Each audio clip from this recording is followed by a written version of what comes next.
નમસ્કાર વિદ્યાર્થી મિત્રો, શેર મૂડીના હિસાબો ચેપ્ટર 2 એનું ભાગ 2 એનું પહેલું ચેપ્ટર આપણે આગળના વિડીયોમાં શેર મૂડીના વ્યવહારો વિશેની ચર્ચા કરેલી છે. આજે આપણે મળવાના બાકી હપ્તા કેવી રીતે ગણવા, ક્યારે મળવાના બાકી હપ્તાઓ આવે છે વગેરે વિશે ચર્ચા કરીશું. તો મળવાના બાકી હપ્તા એટલે શું? તો જ્યારે કંપનીએ શેર બહાર પાડેલા હોય ત્યારે અમુક રકમ અરજી વખતે, અમુક રકમ મંજૂરી વખતે અને બાકીની રકમ છે એ હપ્તાઓમાં મંગાવેલી હોય છે. હવે ઘણીવાર એવું બને કે બાકીની જે રકમો છે એમાંથી અરજદાર અરજી વખતે તો રકમ ચૂકવે જ છે, પણ મંજૂરી અને હપ્તાઓની રકમ છે એ અમુક અરજદારો ચૂકવતા નથી. તો આવા હપ્તાઓની રકમ છે એ મળવાના બાકી મંજૂરી અથવા તો મળવાના બાકી હપ્તા ખાતે લઈ જવામાં આવે છે. હવે જ્યારે મળવાના બાકી હપ્તાઓની હિસાબી અસર આપણે આપીએ ત્યારે મળવાના બાકી હપ્તાની બે રીતે અસર આપી શકાય. ખાતું ઊભું કર્યા વિના, એટલે કે મળવાનું બાકી ખાતું ઊભું કરવામાં આવતું નથી, પણ જેટલી રકમ મળી છે એટલી રકમ બેંક ખાતે ઉધારવામાં આવે અને જે તે હપ્તા ખાતે જમા કરી દેવામાં આવે છે. એટલે કે એ રકમને ઉધારવામાં જ આવતી નથી, એટલે એ રકમની હિસાબી ચોપડે અસર દર્શાવવામાં આવતી નથી. બીજું છે મળવાના બાકી હપ્તાનું ખાતું ઊભું કરવામાં આવે ત્યારે, એટલે મળવાના બાકી હપ્તા ખાતે એ રકમને લઈ જવામાં આવે. જેમ કે જેટલી રકમ મળેલી છે અરજદારો પાસેથી એ રકમને બેંક ખાતે ઉધારવામાં આવે, જેટલી રકમ નથી મળી એ રકમને મળવાના બાકી હપ્તા ખાતે ઉધારવામાં આવે અને બંને રકમનો કુલ સરવાળો કરી અને જે તે હપ્તા ખાતે જમા કરવામાં આવે. ભવિષ્યમાં જ્યારે આ રકમ મળશે ત્યારે બેંક ખાતે ઉધારી અને મળવાના બાકી હપ્તા ખાતે જમા કરવામાં આવશે. જ્યારે પેલું જે આપણે શીખ્યા કે ખાતું ઊભું કર્યા વિના મળવાના બાકી હપ્તાની અસર આવે તો ત્યારે મળવાના બાકી હપ્તા ખાતે લઈ જવાને બદલે ફરીથી મળવાના બાકી હપ્તાની જે રકમ મળે છે એ રકમને બેંક ખાતે ઉધારી અને જે તે હપ્તા ખાતે લઈ જવામાં આવશે. તો આવી રીતે કોઈ મળવાના બાકી હપ્તાની હિસાબી અસર આપણે આપવાની હોય તો પહેલામાં બેંક ખાતે ઉધાર, તે જે તે હપ્તા ખાતે જમા, એવી આ નોંધ થશે. જ્યારે બીજી પરિસ્થિતિમાં બેંક ખાતે ઉધાર, મળવાના બાકી હપ્તા ખાતે ઉધાર, તે જે તે હપ્તા ખાતે જમા, એ રીતે આપણે હિસાબી અસર આપવાની રહેશે. ત્યાર પછીનો બીજો પોઈન્ટ છે શેર પ્રીમિયમે બહાર પાડવા. આપણે જોયું કે શેર બહાર પાડવાની ત્રણ રીતો હતી: શેર મૂળ કિંમતે બહાર પાડવા, શેર પ્રીમિયમથી બહાર પાડવા અને શેર વટાવથી બહાર પાડવા. એ વિશે આપણે શીખી ગયા. તો શેર પ્રીમિયમે બહાર પાડવામાં આવે ત્યારે અહીંયા શેર પ્રીમિયમે બહાર પાડવા એટલે શેરની દાર્શનિક કિંમત કરતાં વધારે કિંમતથી શેર બહાર પાડવામાં આવે તો પ્રીમિયમથી બહાર પાડેલા શેર ગણાય. હવે પ્રીમિયમથી જ્યારે શેર બહાર પાડવામાં આવે ત્યારે પ્રીમિયમની રકમ છે એ અરજી વખતે, મંજૂરી વખતે અથવા તો હપ્તાઓ વખતે મંગાવી શકાય. એટલે એમાં કોઈ એવો નિયમ નથી કે શેર પ્રીમિયમની રકમ ક્યારે મંગાવવી. પણ શેર પ્રીમિયમથી બહાર પાડવામાં આવે ત્યારે શેર પ્રીમિયમની અમુક હિસાબી અસરો આપણે યાદ રાખવાની રહેશે. જેમ કે શેર પ્રીમિયમથી બહાર પાડવામાં આવે તો પ્રીમિયમની રકમ મંજૂરી વખતે પણ લઈ શકાય, હપ્તા વખતે પણ લઈ શકાય. બીજું કે જ્યારે શેર પ્રીમિયમથી બહાર પાડવામાં આવે ત્યારે પ્રીમિયમની રકમને મૂડી અનામત ખાતે લઈ જવામાં આવે છે. એટલે કે મૂડી નફો છે, જે રકમથી શેર બહાર પડાય છે એના કરતાં વધારે રકમ મળે છે એટલે આપણા માટે મૂડી નફો બને છે. અને આ જામીનગીરી પ્રીમિયમને પાકા સરવૈયામાં મૂડી દેવા બાજુએ ઇક્વિટી અને જવાબદારીના શીર્ષક હેઠળ અનામત અને વધારો એના શીર્ષક હેઠળ દર્શાવવામાં આવશે.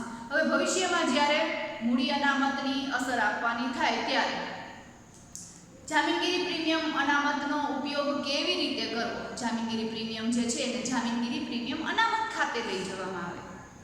આ પ્રીમિયમનો ઉપયોગ છે એ ભવિષ્યમાં શેર કે ડિબેન્ચર બહાર પાડતી વખતે જો વટાવ આપવાનો થાય તો એ વટાવને માંડી વાળવા માટે કરી શકાય, અથવા તો નહીં માંડી વાળેલા પ્રાથમિક ખર્ચાઓ જે દર્શાવેલા હોય શરૂઆતના એ પ્રાથમિક ખર્ચાઓને માંડી વાળવા માટે કરી શકાય. પછી એ સિવાય જામીનગીરીઓ વટાવથી બહાર પાડી હોય તો એ વટાવને એમાંથી માંડી વાળી શકાય. તો આવી રીતે જામીનગીરી પ્રીમિયમ પ્રીમિયમનો ઉપયોગ છે એ કંપનીના પ્રાથમિક ખર્ચાઓ, ડિબેન્ચર વટાવો અથવા તો શેરને બાયબેક કરવા માટે અને બોનસ શેર આપવા માટે પણ કરી શકાય છે, પૂરા ભરપાઈ થયેલા બોનસ શેર આપવા. ત્રીજો પોઈન્ટ છે શેર જપ્તી. જપ્તી એટલે શું? તો જ્યારે કંપની છે એ અમુક વખતે અરજીની રકમ મળી જાય છે, પછી મંજૂરીની રકમ મંગાવે છે, હપ્તાઓની રકમ મંગાવે છે, પણ અરજદારો આવી રકમ સમયસર ચૂકવતા નથી. મંજૂરીની રકમ અથવા તો હપ્તાઓની રકમ સમયસર ન મળવાને કારણે કંપની છે એ શેર જપ્ત કરે છે. એને શેર જપ્તી તરીકે ઓળખવામાં આવે છે. હવે જ્યારે શેર જપ્ત કરવામાં આવે ત્યારે જેટલી રકમ અરજદારે અરજી પેટે ભરેલી હોય અથવા તો મંજૂરી પેટે ભરેલી હોય, જેમ કે હપ્તો હોય એની રકમ બાકી હોય તો અરજી અને મંજૂરી બંનેની રકમ મળેલી હોય, તો આવી રકમને જપ્ત કરી લેવામાં આવે છે. એની પાસેથી શેર પાછા મેળવી લેવામાં આવે છે અથવા તો શેરનું પ્રમાણપત્ર પાછું મેળવી લેવામાં આવે છે, એને રદ કરી દેવામાં આવે છે. એટલે કે શેર જપ્તી થવાને કારણે અરજદાર કે જેણે શેર ખરીદ્યા છે, શેર ખરીદી લીધેલા છે, એ શેર હોલ્ડર હવે શેર હોલ્ડર રહેતો નથી. સભ્યપત્રકમાંથી એનું નામ દૂર કરવામાં આવે છે, એ શેર રદ થાય છે અને એની પાસેથી શેર હોલ્ડર તરીકેના તમામ હક છીનવી લેવામાં આવે છે. તો આવી રીતે કોઈ શેર હોલ્ડર બાકી હપ્તા પેટેની રકમ છે સમયસર ન ચૂકવે અથવા તો કોઈ હપ્તાની રકમ સમયસર ન ચૂકવે, નોટિસ આપ્યા પછી પણ એ રકમ સમય મર્યાદામાં મળવાપાત્ર ન થાય, તો આ એક દંડાત્મક પગલું છે એ કંપની દ્વારા લેવામાં આવે છે. જ્યારે શેર જપ્ત કરવામાં આવે ત્યારે આર્ટિકલ ઓફ એસોસિએશનની જોગવાઈને આધીન રહી અને આવા શેર જપ્ત કરવામાં આવે છે. અને જો કોઈ કંપની પોતાનું આર્ટિકલ્સ ઓફ એસોસિએશન ન બનાવેલું હોય તો 2013ના કંપની ધારા મુજબ ટેબલ આઈના વિભાગ F પ્રમાણેની જોગવાઈને આધીન રહી અને શેર જપ્તીની પ્રક્રિયા હાથ ધરવામાં આવે છે. શેર જપ્તી કર્યા પછી જપ્ત થયેલા શેર ફરીથી બહાર પાડવા.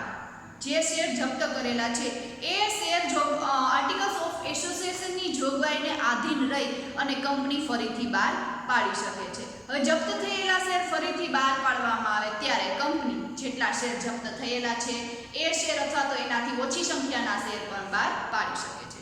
પણ જપ્ત થયેલા શેર ફરીથી બહાર પાડવામાં આવે ત્યારે એક વસ્તુ આપણે યાદ રાખવાની રહે છે કે કંપનીને ઓછામાં ઓછી એટલી રકમ તો મળવી જ જોઈએ કે જેટલી રકમ મૂડી પેટે મળવાની બાકી છે. જેમ કે 10 રૂપિયાનો એક શેર બહાર પાડ્યો છે, એના ઉપર 7 રૂપિયા લેખે રકમ મળી ગઈ છે, પણ 3 રૂપિયાનો એક હપ્તો આપણને શેર હોલ્ડર ચૂકવતો નથી, તો મળવાના બાકી હપ્તા ખાતે 3 રૂપિયા લઈ જવાના થાય. પણ ફરીથી જ્યારે શેર બહાર પાડવામાં આવે ત્યારે આ 3 રૂપિયા તો આપણને મળવા જ જોઈએ, કેમ કે એ શેર પર 7 રૂપિયા તો આપણને મળી ગયા છે, 3 રૂપિયા મળવાના બાકી છે. તો હવે જ્યારે ફરીથી શેર બહાર પાડવામાં આવે, જપ્ત થયેલા શેર ફરીથી બહાર પાડવામાં આવે તો ઓછામાં ઓછા 3 રૂપિયા લેખે તો એ બહાર પાડવા જ પડે છે. એટલે કે જેટલી શેર જપ્તી થયેલી છે એટલો વટાવ આપી શકાય. વધુમાં વધુ કેટલો વટાવ આપી શકાય?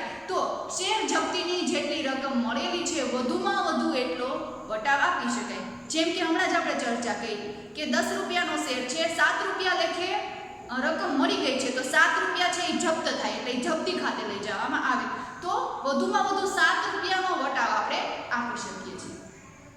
જપ્ત થયેલા શેર આમ ફરીથી બહાર પાડવામાં આવે તો એ શેર છે એ કંપની વધુમાં વધુ આટલા વટાવે બહાર પાડી શકે અને ફરીથી એની જે કાંઈ પણ પ્રક્રિયાઓ છે એ આર્ટિકલ્સ ઓફ એસોસિએશનની જોગવાઈને આધીન રહી અને અનુસરવાની રહે છે. તો આ રીતે મળવાના બાકી હપ્તા, શેર પ્રીમિયમે બહાર પાડવા, શેર જપ્તી અને જપ્ત થયેલા શેર ફરીથી બહાર પાડવા, આ બધી જ આમ નોંધ છે એ મેં તમને એક PDF ફાઇલ મારફતે મોકલાવ્યા છે. તો એ આમ નોંધ ખાસ બાકી કરવાની, કેમ કે આમ નોંધ આવડશે તો જ મોટા દાખલાઓ આવડશે. એટલે હવે આપણે નેક્સ્ટ વિડીયોમાં મોટા દાખલાઓ શીખીશું. એટલે આમ નોંધ તમારે હોમવર્કમાં લખવાની છે, બાકી કરવાની છે અને ત્યાર પછી આપણે દાખલાઓ ગણતરી સહિતના ગણીશું. કાંઈ પ્રશ્ન હોય તો રજૂ કરવો. Thank you.